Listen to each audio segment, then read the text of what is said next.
Hi, I'm Steve Cubbage, Vice President of Services here at Farmobile, and we're here today with Ethan Merck, Customer Success Rep here at Farmobile, and we're here to talk about kicking off spring 2020 and the planting season that is before us. So let's talk about it.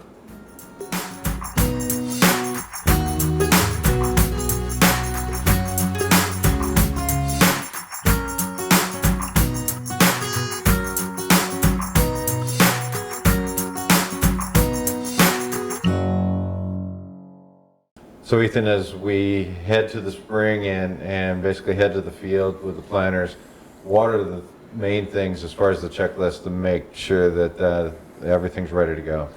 Yeah, I'd say make sure the puck is installed in your planting tractor and everything's fired up and working well there.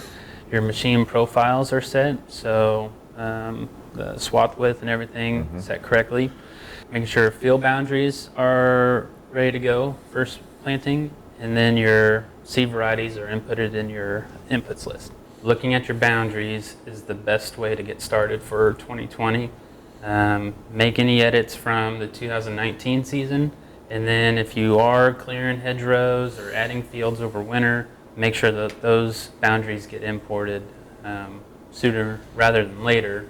We can now import or at least type in our hybrids using the CDMS database for the standardized naming, and we can input those on our inputs list so that way they're all in just a drop down ready to go when you're in the field. So that way you're not going through and typing in varieties while you're in the field. It's just a quick drop down. Yeah, it's a quick pick list that literally from the mobile app, you can literally just, choose those 8-10 different varieties that you may have rather than try to search for them on the fly, which in the heat of the battle almost never works. So that pick list is pretty important. Right, so if you could have those pre-selected and loaded in our inputs tab there in the mobile app or on the dashboard, you can just select those right there on the fly.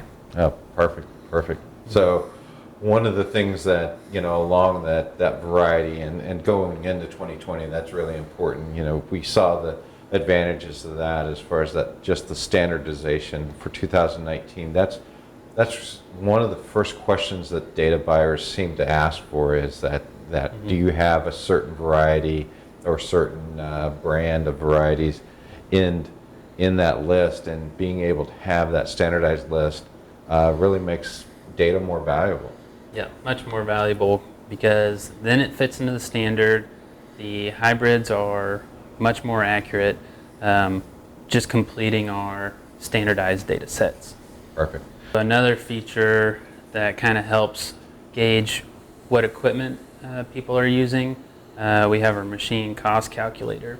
So we can analyze the data from this last year, implementing fuel usage, runtime, and then typing in your fixed cost and depreciation costs. And then you can evaluate your machine cost on a per acre basis. It's just kind of a quick way to analyze the equipment you're using. Maybe you're using too many combines or not enough combines for harvest this year.